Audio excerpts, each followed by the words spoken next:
भागी बनी जनी पाप के बुझी मजबूरी गोलू गरीब ये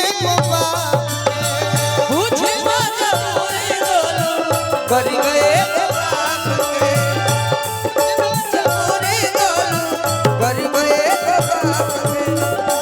जखमी जितेंद्र भागी बनी जनी पाप के जखमी जितेंद्र भागी बनी जनी पाप के बुझी मजबूरी गोलू गरीब एगो बाप के बुझी मजबूरी गोलू गरीब एगो बाप के यदि हमरा के सतैबो हां जी रोआ पड़ी करी पर है जवा हो रोआ पड़ी करी पर है जवा हो रहे जवा अब कले समधी जी रो पड़ी पर जवा हो हाँ हाँ बेटी दिहन गाड़ी के करे जवा हो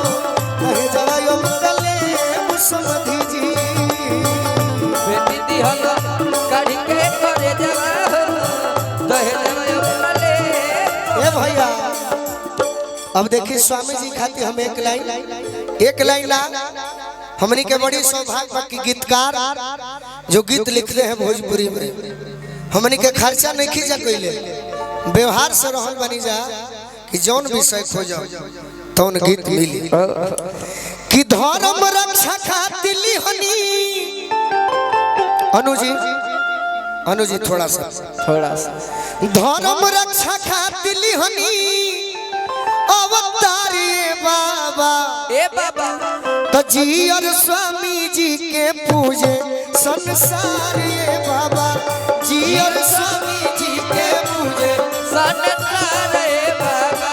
धर्म रक्षा खातिर लिहनी अवतार ये बाबा धर्म रक्षा खातिर लिहनी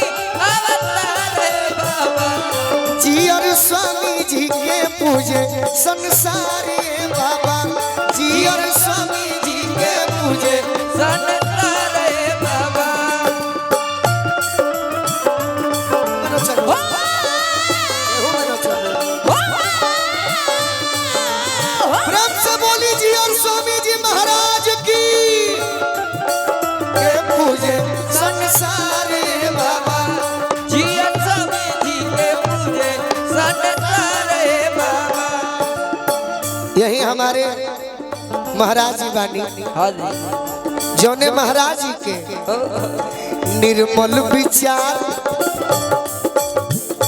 निर्मल विचार राउर संत वाला भेसा